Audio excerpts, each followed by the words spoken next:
Naam, mtazamaji, tupo hapa tayari kuangazia taarifa mbalimbali za michezo kama ilivyo ada. Tunaangazia yale yapo ambayo ndani ya klabu ya soka ya Simba, na hii leo tuko hapa tukipiga stori mbili tatu na mchambuzi wa soka Machange Junior, Benson Machange, tufahamu yaliyomo yamo au la. Machange, habari yako? Salama kabisa Saidi, habari ya majukumu? Habari ni njema. Ndio. Bwana kubwa hii leo, msajili wa vyama vya michezo amezungumza na wanahabari, na miongoni mwa yale ambayo ameeleza ni kuwakabidhi Simba katiba yao. Lakini ukiangalia kiundani kwa yale ambayo tumeyapata kwenye katiba ya klabu ya soka ya Simba, kwa mujibu wa katiba ambayo wamekabidhiwa hii leo, inawapa mandate wale viongozi wa baraza la wadhamini kwamba wao ndio ambao wanapaswa kuhusika na mali za klabu ambazo hazihamishiki, mfano majengo, si ndio, ardhi, wao ndio wenye mandate. Lakini pia katiba hiyo bado inawapa asilimia kubwa wanachama kuwa na nguvu kubwa. Maswali ni mengi kuhusiana na namna ya uwekezaji pia, lakini hata kwenye uwekezaji pia imegusia namna ambao watu wanapaswa kuwekeza kwenye klabu hii ya Simba. Nikinukuu kile ambacho amekizungumza msajili kwamba wawe wawili, watatu, watano, 10 na zaidi, inatokana na Simba wenyewe, asiwe mmoja. Nadhani tuangazie kwenye eneo hili, hii situation kwa mapokeo ya Mo Dewji inaweza kawa na, yani mapokeo ya Mo huenda yakaa yakapokelewa vipi kwa Mo kwa hili? Wewe unafikiri Mo alikuwa ajui hayo? Alikuwa anajua, ndio kwa sababu mwisho wa siku hakuna kitu kipi hapo ambacho kimeainishwa. Sana sana wamekwenda tu kuonyesha kwamba utaratibu na kanuni unatakiwa kuwa hivi, lakini vyote hivyo vilikuwepo, na ndio maana watu wakawa wanapiga makelele mara zote. Yaani kuwa na mdhamini mmoja, kuwa na mdhamini zaidi ya mmoja, hilo sio swala jipya, sio swala jipya. Ina maana hawa wenye serikali wanajua hii ni klabu ya wanachama. Wanachama wana 51%, ndio wenye nguvu, sio? Na ndio wenye uwezo, na ndio wenye mali. Sawa? Baraza lile ambalo linaundwa pamoja na wanachama, bodi ya wadhamini ile ndio, na bodi ya wadhamini haiundwi na huyu mwekezaji. Inaundwa na upande wa wanachama. Lakini watu wakaamua kuibaka kanuni, wakaamua kuibaka utaratibu. Bodi imeundwa na nani? Kwa upande wa wawekezaji, bodi imeundwa na Mo mwenyewe, ndo amekuja na bodi. Sio kwamba alikuwa hajui, lakini ameunda bodi ya wakurugenzi, sio bodi ya wakurugenzi ambao ndo ina operate vitu vyote vya kiutendaji vya ofisi, kitu ambacho sio sawa, sio? Sio kwamba walikuwa hawajui, watu walikuwa wanajua. Na hapa ndipo ambapo mimi naanza kusema watu wamepiga kelele sana kuhusiana na ile swala. Sio mara moja, wameshazungumza sana kuhusiana na ile swala, limepigiwa makelele sana. Leo hii serikali ilichokifanya kupitia waziri wa michezo Mheshimiwa Paul Makonda, mtu kazi kweli kweli. Kwangu mimi nasema mtu chuma, mtu ambaye ananyooka pale ambapo anatakiwa kunyooka. Na mimi niseme kitu kimoja, Waswahili wanasema ama wahenga waliwahi kusema, mzigo mzito mkabidhi Mnyamwezi.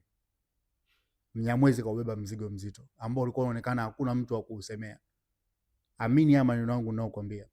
Lakini sasa Simba wanakwenda kupata haki zao kama wamiliki. Nilikuwa natolea mfano kila siku, haiwezekani baba mwenye nyumba akanyanyaswa na mpangaji, haiwezekani. Lakini kwa situation ambayo amefikia Simba, kumbuka Mo Dewji amechukua Simba kwenye nyakati ngumu.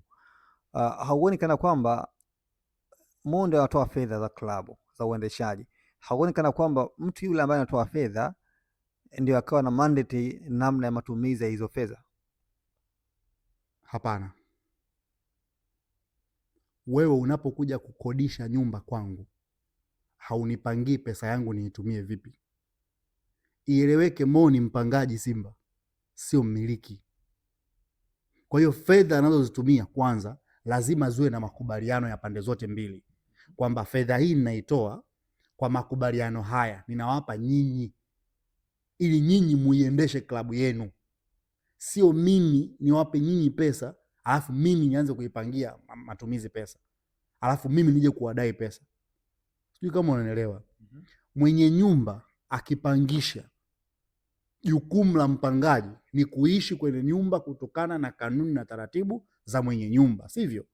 Lakini hawezi kumpangia mwenye nyumba, nimekulipa kodi ya mwaka mzima, sikiliza, akisha unanunua TV unaweka hapo sebuleni kwako, akisha mke wako anaishi vizuri, akisha watoto wako wewe unanipangia kama nani kwenye nyumba yangu? Yani fedha ya kwangu, nyumba ya kwangu, alafu bado unataka kunipangia. Lakini tutambue kwamba wakati Mo anachukua klabu ya soka ya Simba, yani Simba ilikuwa dhofu min hali, yani kwamba kutokana na kile ambacho amekitengeneza ndani ya Simba, Simba amekuwa bora. Hauoni kana kwamba kuna eneo pia baadhi ya wana Simba hawaheshimu kile ambacho amekifanya Mo Dewji? Ngoja nikukumbushe kidogo. Yanga ilishawahi kupitia kipindi kigumu. Nitakukumbusha scenario moja. Kulikuwa na mechi inachezwa Dodoma. Yanga walikuwa hawana fedha ya kusafirisha wachezaji. Basi lililokodishwa na mashabiki kwenda kuishangilia timu yao ndilo basi lililotumika kusafirisha wachezaji. Hiyo kumbukumbu unaweza ukawa nayo. Hapa nazungumzia 2000 mwanzoni kabisa kule Dodoma. Umeelewa? Yanga ya bakuli, Yanga inayoteseka, Yanga ambayo haina fedha, Yanga ambayo haikuwahi kuwa na kitu. Yanga imepitia zama hizo pia, lakini kwa hali zao duni na kwa umaskini wao waliokuwa nao hawakuwahi kuuza utu wao wala uhuru wao wa kuitumia Yanga yao. Sijui kama unanielewa. Mzee wangu ambaye alikuwa mwenyekiti wa Yanga kipindi hicho, Mzee Mshindo Msolo, baada ya wanachama wa Yanga kuteseka sana na kuumia na kulalamika sana, mbona hatuifungi Simba, mbona hatupati matokeo mazuri, mbona timu yetu iko hivi, mzee akaambia, nyinyi mnataka kushindana na mtu ambaye baba yake ni wakishua, baba yake ni tajiri, baba yake anawapeleka English medium wao, baba yake anawapeleka sehemu kadha wa kadha. Hao wenzenu likizo wanaenda Dubai yao, sisi likizo yetu na njilinji kwa bibi, si ndio?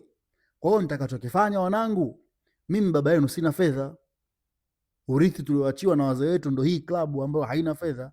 Nitakachokifanya kama baba yenu, kama mlezi wenu, kama msimamizi wenu, kama mwenyekiti wenu, ninawaahidi kitu kimoja.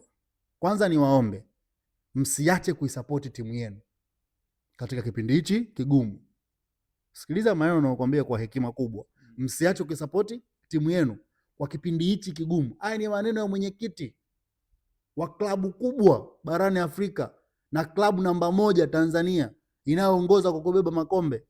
Anawaambia wanachama wake ukweli mchungu. Msiache kuishabikia na kuisapoti na kuwasapoti wachezaji wenu.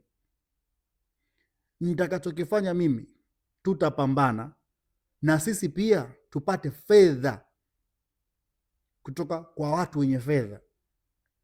Awe ni baba mkubwa, awe ni mjomba, awe ni mwekezaji, awe mtu yoyote, ila tutatafuta fedha na sisi tutapata misuli. Tena akapini point kabisa, hatuwezi kumiliki wachezaji kama Clatous Chota Chama waenzi hizo, Chama yule, achana huyu Chama sasa hivi, Chama yule. Tutapata wachezaji kama Luiz Jose Miquissone, ndio tutaweza kupambana hata ndani pamoja na miamba ya Afrika, tutapambana nayo. Aliwaambia ukweli mchungu. Yanga walivumilia, likapita bakuli, wakaenda wakaja wakapata mdhamini, ikazaliwa Yanga, kampa tena. Kama una kumbukumbu, Simba aliteseka kuteseka. Kwa nini? Kwa sababu tayari tumepita kipindi kigumu, tumeteseka, tumepata wakati mgumu. Sasa hivi tumezifuata fedha, lakini sasa tumekubaliana sehemu moja.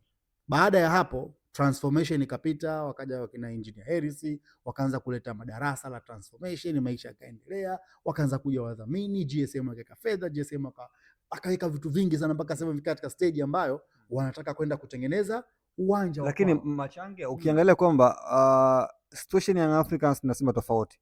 Simba mkutano ulipitisha katiba ambayo imempa mwekezaji asilimia 49 na mwenyewe ameridhia, na alishaingiza kwa mujibu wa Mo kwamba kuna fedha tayari ameshaingiza ile bilioni 20 baada ya kushinda hiyo tenda, na kwa mujibu wake yeye ametumia fedha nyingi pia ndani ya klabu ya soka ya Simba, akiamini kwamba yeye ni mtu pekee ambaye ameshinda tenda ya uwekezaji ndani ya klabu ya soka ya Simba kabla ya hii ya katiba, kabla ya katiba ya sasa. Hayo maelezo yote unayotoa kulikuwa ni mwaka gani? Ndio, kabla ya katiba. Kwa hiyo Mo amekuwa akifanya mambo yake akiamini kwamba yeye ndio mwekezaji pekee ambaye atasimama kwenye klabu ya soka Simba. Nazungumza kwa katiba hii ya sasa, hauoni kana kwamba huenda ikawa na athari ama ikamuathiri mwekezaji Mo kuhusiana hiki? Naomba nitoe darasa kwa taaluma. Nina bachelor ya business administration kwenye masuala mazima ya marketing. Nataka nikusaidie kitu kimoja.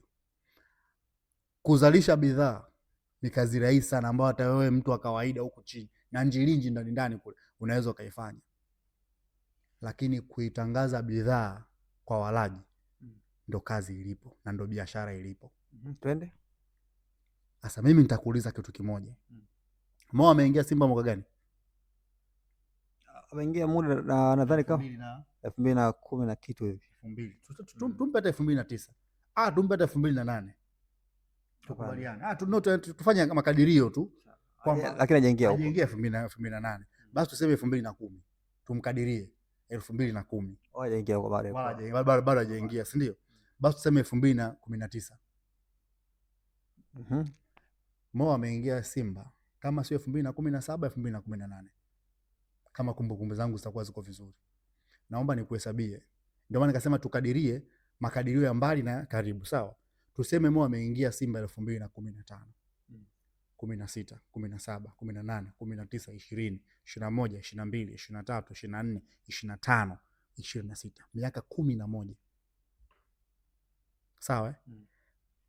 Tumekadiria kwamba ameingia Simba miaka 11 au tuseme 10 iliyopita. Ameweka bilioni ngapi anasema? Bilioni 20. Bilioni 20, vizuri sana. Kumbuka bilioni 20 na enzi hizo miaka, wala usio na wasiwasi. Mimi si mfanya biashara na ndo uwanda wangu huko. Kwa hiyo hakuna mtu anaweza kanidanganya chochote. Tutabishana kwa hoja. Budget ya kufanya branding na marketing ya product ndo budget ambayo huwa inaweza ikaua taasisi. Kwa sababu ndo budget kubwa iko hapo ili kuipeleka ile bidhaa mtaani sokoni watu wainunue. Budget kubwa ndo iko, ndo unakuta kuna brand ambassadors, kuna watu wananunua, wanawalipa ma influencers, wanawalipa watu maarufu. Unamwona mtu kama Diamond ameshika kinywaji kwenye mabango makubwa amelipwa billions of money kufanya hiyo kazi. Unielewa? Leo hii Mo amekaa kwenye taasisi kama ya Simba kwa miaka takriban 10 ya makadirio. Toka ameingia kwenye ile klabu, brandi pekee ambayo inachukua 80% kwenye merchandise za timu ni za kwake zote, si ndio? Nje ya mdhamini mkuu yule ambaye anakaa kifuani miaka yote ambao Simba amekuwa naye, ambaye anatoa pesa nyingi sana kwa kukaa tu hapa mbele, si ndio? Lakini leo hii nikizungumza na wewe kwa mahesabu ya haraka, Mo ana logo zisizopungua 4 kwenye jezi moja ya Simba, si ndio? Kwa makadirio. Je, kwa misimu yote ambayo amekuwa na Simba bilioni 20 na thamani hiyo? Lakini kumbuka Machange, tulishawahi kushuhudia Simba kisaini mkataba wa udhamini mdogo na Mo. Yaani kwamba kuna mbali na hiyo bilioni 20 kumekuwa na mikataba ambayo Mo amekuwa kisaini na klabu ya soka ya Simba. Nisikilize Saidi. Hakuna kitu ambacho ninakataa hata kimoja. Vyote viko sawa. Mo ana sehemu yake. Sawa? Kinachonifanya mimi naongea hichi ninachokiongea ni kikundi cha watu wachache ambao wengine wao ni ma-influencer wa Simba hiyo ambao kwa sababu ya umaskini na kuzingatia tumbo lao wanasaliti timu yao na kuambatana na mwenye fedha, wasijue kwamba wanauza utu wao pia. Hata kama Mo aliweka billions of money kwenye klabu ya Simba. Still bado biashara yoyote iliyofanyika ndani ya Simba, kuna mambo mawili yakipigwa mahesabu ya kitaalamu, inawezekana Simba wanamdai Mo pesa nyingi sana. Lakini kumbuka wakati anazungumza ama anatoa hizo fedha bilioni 20 ni muda gani na thamani ya fedha ilikuwaje ukilinganisha na sasa? Okay. Hizo fedha alipewa nani? Hizo fedha bilioni 20 alipewa nani? Za uwekezaji. Zilioko kwenye akaunti ipi? Na hiyo akaunti nani anayecontrol? Akaunti si kwa mujibu kwamba ameingiza kwenye akaunti ipi? ya nani ya klabu ile ya nani ya mabadiliko ile uendeshaji. Hiyo akaunti nani ambaye anaimonitor? Kama kuna bilioni 20 kwenye akaunti ya klabu ya Simba, kwa nini wamsubiri mpaka mwenye pesa aamke ndo amlipia Alan Okello? Kwa nini wasubiri mpaka mwenye pesa apokee simu ndo atoke wakamlipie Jose Kitambala Bora? Kwa nini wasubiri mtu amke?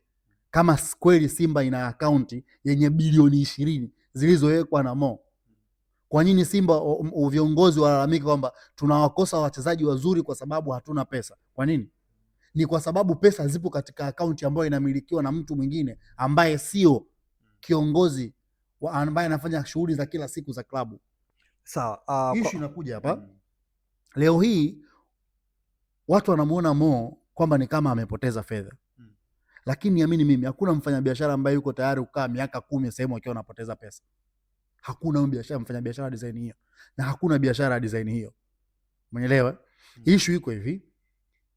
Kama kuna bilioni 20 zishawahi kuwekwa kwenye akaunti ya Simba, naomba leo tuombe kwa dhati na mzee Mangungu atuambie kwa dhati hiyo bilioni 20 iliyowekwa kwenye akaunti ipi na matumizi yake yafanyiwe auditing,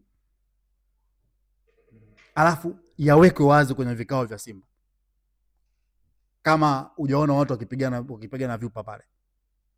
Kwa sababu leo hii tunazungumza kwamba ziliwekwa bilioni 20, ziliwekwa kwenye akaunti ipi? Hiyo akaunti anaimiliki nani? Leo hii ukitaka kuwatafuta viongozi wa Simba huwezi kuwapata sehemu yoyote, mpaka uende sijui Oysterbay sijui wapi ndani huko. Kwa hiyo zile kauli ambazo mara nyingi amekuwa akizungumza kwamba nishawekeza fedha zaidi ya bilioni 20 ni kauli ambazo kwa hiyo naamini kwamba hazina mashiko. Mimi siwezi kudharau juhudi za Mo kwa Simba na kwa mpira wa Tanzania. Nitakuwa ni mtu wa hovyo nikidharau juhudi za Mohamed Dewji kwenye klabu ya Simba. Kitu ambacho kwangu mimi kinanipa sintofahamu. Kama mwekezaji aliweka bilioni 20 kwenye akaunti ya Simba Sport Club na jina la akaunti linasoma Simba Sport Club, na akaunti hii inamilikiwa na klabu ya Simba, ina maana signatory wa kwanza hapa ni Muktaza Mangungu, mwenyekiti. Sawa. Then nao wengine ambao wataainishwa hapo chini ambao watoka pande zote mbili, lakini wanaangalia mwenye mali ni nani. Kaka, mpangaji hawezi kuambia amekuwekea pesa yako kwenye akaunti yako alafu akaunti anayemiliki mpangaji. Sawa. Sasa tayari hili limeshatokea. Unamwona Mo Dewji akiendelea kusalia kuungana na hawa ambao kwa mujibu wa katiba Simba kwamba wanapaswa pia kuongezeka wengine. Unaona hilo likifanyika na usawa ukifanyika kwa usahihi? Mimi ambacho naweza nikakisema, kama kutakuwa na transparency na uwazi, anaweza akabaki hata Mo mwenyewe pamoja na wengine ambao watasaidizana naye, ambao najua hawawezi kufika katika viwango hivyo vikubwa. Yaani iko hivi, unapouza share, idadi ya share ndio inakwambia idadi ya pesa utakayotoa. Kwa mfano, Yanga wanaweza wakasema hivi, tuna 49%. Katika hizi 49%, kila 5% ni bilioni 15 au 20. Kwenye 49 kuna 5 ngapi? Kama 8, si ndio? Na ile ya 9 kule juu 10 kasoro kadhaa, si ndio? Sasa kama tunaweka bilioni 20 kwa kila 5, tuna bilioni ngapi hapo? Umeelewa? Simba ni maskini. Kama Mo anaweza kuweka bilioni hizo 100 kwenye account ambayo inajulikana kwamba ni account ya Simba, na serikali ikitaka kufanya auditing ina uwezo wa kufanya auditing, na kila kitu kikawa kimenyooka marua, ili mwisho wa siku mwenyekiti atakayekaa pale awe na nguvu kwenye nyumba yake, ili wanachama ambao ndo wenye mali wakitaka kuuliza maswali magumu wanakwenda kumuuliza mwenyekiti, wakati tajiri huko kule mbali. Na mwenye fedha ameweka mzigo wake, lakini hana kauli ya mwisho. Umekuja kuwekeza fedha kwangu mimi ili nikufanyie branding, hujaja kunipangia nini nifanye. Ulikuja umekuta nyumba yangu hivi ilivyo, ukaipenda, ukataka uungane na mimi. Ukitaka kuiboresha ni wewe utaamua, tukae chini tukubaliane. Bwana Jairuti alisema kitu kimoja, mfano mzuri kabisa. Mimi bwana, nitatengeneza jezi, lakini nitawapa kiasi fulani cha fedha, lakini pia nitapambana, nitawajengea kiwanja, sio? Lakini pia nitawanunulia basi, lakini pia kila mwaka, kila msimu nitawasajilia mchezaji huyu mmoja ambaye nipendwa, sio? Huyo ni mpangaji aliyekuja kwenye nyumba yako, amekupa bilioni 20 ngapi zile, ameweka mezani 40 sijui, lakini bado anaenda, hii nyumba yako kwa hivi ilivyo nimelipia pesa hiyo, lakini ili nyumba yako iendelee kuvutia zaidi na niishi nikiwa comfortable, nitapaka rangi tofauti na hii, nitafunga AC kwenye nyumba hii kwa sababu naishi humu ndani, lakini pia geti lako lilivyokaa hivi halijanivutia sana, nitaweka geti la kusukuma ili nifunge mota getini, sina haja ya kushuka na kufungua geti. Hayo ni mambo ambayo mwenye mali anakaa na mpangaji wake wanakubaliana, alafu mnakubaliana sasa, okay, hizi gharama zote unazoziingia hapa nani anakuja kuzilipa, au unafanya kwa muktadha upi? Ndo ambacho kingetakiwa kifanyike. Mimi nimeweka bilioni 20. Katika bilioni 20 hii nataka nyinyi klabu yenu iwe namba 1 barani Afrika, au ipambane basi hiyo kwenye top 5 barani Afrika, ili ifike huko. Kwa klabu hii ninavyoiona na kwa uzoefu wangu, huyu ni mpangaji sasa anaanza kuongea na mwenye nyumba akimpa mawazo yake. Nafikiri nitasajili wachezaji 2 wakubwa. Hizo ni gharama zangu binafsi, ili kuendelea kuiboresha hii nyumba ambayo ninakwenda kuishi, hii nyumba ambayo nakwenda kukaa mimi na familia yangu, umeelewa? Kwa hiyo atatoka labda nitamnunua Luis Jose Miquissone, nitamnunua Clatous Chota Chama, alafu nitakuwa nawalipa mshahara mimi mwenyewe. Sawa sawa. Wanavyofanya vizuri, ukichanganya na wale wachezaji ambao mtaweza kuwa manage nyinyi, then tuondoka. Akiona klabu haifanyi vizuri, haimpi anachokitaka, jamani, hii nyumba nimekaa, lakini mmoja gundua baada ya kukaa ndani ya nyumba, hii nyumba mzee wangu nilipata kipindi cha kiangazi, masika imekuja, mvua inanyesha, hii nyumba yako imetoboka, inavuja mzee. Sawa. Umeelewa? Kwa hiyo Mohamed anatakiwa kufanya kitu kimoja. Kama anakaa ni yeye mwenyewe ama anakaa na watu wengine, labda yeye katika hao watu wengine yeye anasema mimi nataka kuchukua 30%. Hizi 19 ndo mtawauzia wengine au utamuuzia mwingine, kwa sababu idadi ni kuanzia 2 kwenda mbele. Kwa hiyo ni yeye pamoja na mwingine. Sawa, lakini kuna fununu pia tumekuwa tukisikia kwamba Mo anaidai Simba. Na hapo ndipo tatizo lilipo. Kunidai mimi sio tatizo. Lazima tuzungumze, ulinikopesha katika minajimu ipi? Yaani mimi nimekupangisha nyumba, alafu umefika ndani ya nyumba yangu, umeiangalia, umeipenda, umelipa kodi, mimi nimeondoka, wewe umekaa ndani kwa mapenzi yako binafsi bila kunishirikisha. Ukaamua kupaka rangi nyumba, ukaamua kufunga AC, ukaamua kufunga mota getini, ukaamua kuweka electricity fence, waya wa umeme wa ulinzi juu bila kunishirikisha mimi.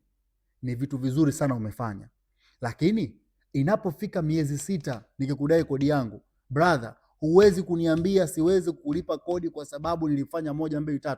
hayakuwepo makubaliano yetu. Lakini kama kuna makubaliano, kama kuna written document, bwana, Simba nilikopesha hii, alikuja mwenyekiti akataka timu tupeleke huku nikamkopesha kiasi hichi, alikuja huyu akataka hichi, na hao wote unaowataja kwa majina lazima kuwe na proof. Ina maana kwenye hiyo kesi kaka, wapo watakaofungwa, wapo watakaoenda jela, wapo watakaopewa kesi za uhaini pamoja na uhujumu uchumi na kula mali za wananchi. Kwa mantiki hiyo, sio kama unaelewa. Kwa mwisho wa siku hapa sio swala la kusema ninawadai Simba, ni swala la kuona Simba ninawadai katika engo ipi, ninawadai nini kwa maandishi. Pesa huwa haidaiwi kama talaka kaka. Kwa hiyo suluhisho hapa unachoona nadhani la Simba kukaa pamoja, kwa sababu baada ya katiba kuwekwa hadharani, bodi ya wadhamini itabidi wapeleke pia katiba yao ambayo katiba yao kwa upande wa bodi. Kwa hiyo naamini kwamba kwa haya yote ambayo yametokea, nadhani ni rahisi pia kwa Simba, ama ni jambo jema kwa Simba wakaketi na Mo ili kuweka namna gani wanakwenda kumaliza huu mfumo kwa pamoja. Nikukumbushe kitu kimoja. Katiba mama inayoongoza klabu ya Simba ni ile iliyotoka serikalini kwa msajili. Hizi nyingine zinazotengenezwa zinatakiwa zitoholewe kutokea pale kwenye katiba mama. Umeelewa? Kwa hiyo hakuna namna yoyote unaweza ukaenda kupindapinda mambo kule ndani, kwa sababu chanzo cha katiba ni hii katiba mama iliyotoka serikalini. Kwa hiyo mimi niseme kitu kimoja. Unajua kuna kipindi kilifika hapa katikati ni kama kukomoana, kuvimbishana misuli, nani bora, nani mwamba na vitu kama hivyo. Hawa watu wamekaa katika mfumo wa mpangaji na mwenye mali kwa almost miaka 10+. Hekima ya kukaa pamoja na kulimaliza hili ipo. Bwana, wewe utabaki utakula 30% ama 20%, hizi 29% nyingine tutawauzia watu wengine ambao hawafanyi vitu kama wanavyofanya wewe. Yaani zipo njia nyingi za kuoperate kwenye hilo. Lakini ikitokea upande mmoja ukataka kung'ata meno kwamba ngadu, sheria ipo na watakaoumia wanajulikana. Yaani fedha huwa haikopeshwi kwa maneno au kwa mapenzi au kwa mahaba au kwa hisia. Sawa, shukrani sana. Inakopeshwa kwa maandishi. Hii tunapokuja kudai, hata leo Saidi ukiondoka duniani na kudai wewe na maandishi na kudai milioni. Siku nikija kwenye msiba wako, jamani, marehemu bwana, Mungu atuepushie mbaya, natoa kama mfano tu. Tunamdai 1 2 3, lakini pia marehemu alikuwa anadai 1 2 3. Kwa mimi ndio bwana, na mkataba wangu hapa, ndugu yangu tulikuwa tunafanya biashara, nilimkopesha kiasi hichi, naomba muangalie namna gani ambao mtalilipa, lakini kwa sababu ni matatizo yametokea na bado mimi na ndugu yangu, mimi naomba tu katika hiyo 1,000,000 mtanitafutia 500,000. Hiyo inabaki kuwa hekima yako ya mdai na mdaiwa, kwa sababu document zipo. Lakini unatoka tu huko, mimi nilishawahi kuikopesha. Usisahau kusubscribe kwenye YouTube Sam Online TV.